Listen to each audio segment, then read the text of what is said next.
nous sommes dans un contexte de pré-campagne. C'est nous qui vous disons que les opposants doivent quitter la périphérie. Mais vous avez vu les premiers pas de certains d'entre eux et la manière dont ils ont commencé. Et donc le président de la République, qui d'ailleurs n'était pas agressif, pas du tout, il a juste rappelé un certain nombre de choses. Et dans l'ordre normal d'une campagne électorale, il faut qu'on s'habitue parce que c'est une culture démocratique.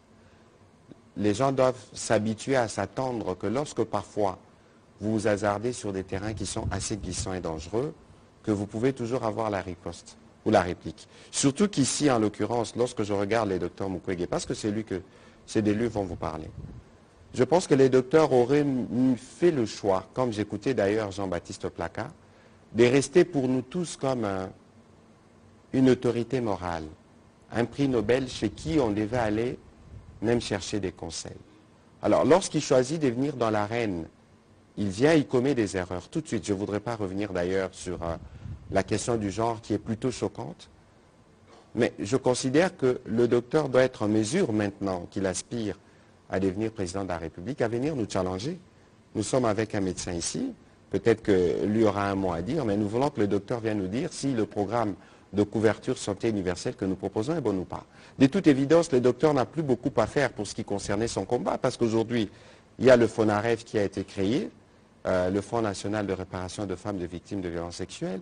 Il y a une direction qui a été mise en place où toutes ces questions-là ont été. Peut-être c'est pour ça qu'il a choisi de devenir candidat, puisque c'est qu'il l'occupait de manière régulière et prise en charge par l'État qui donne des réponses, parce que nous parlons ici de changement de narratif. Et donc, il faut qu'il... et même dans la réplique à laquelle vous faites allusion, je me rends compte peut-être qu'il n'a pas lu l'histoire. Le président de la République, je pense que c'est parmi... il a connu une enfance qui était assez difficile, relégué, contraint à l'exil, etc. Le moment de la campagne arrivera où nous voulons des débats, où nous allons débattre dans le fond sur des sujets. Mais ici, il faut considérer que des choses devaient être recadrées et que les uns les autres comprennent que les débats politiques doivent porter pour eux sur le choix que nous avons fait. Parce que quoi qu'il en soit, ils rêvent justement d'arriver là où nous sommes, ils hériteront de ce que nous, on aura légué. J'ai vu que dans les premiers pas du docteur, il y a eu des erreurs, notamment sur le dossier des Primeras. Nous l'avons suivi ici.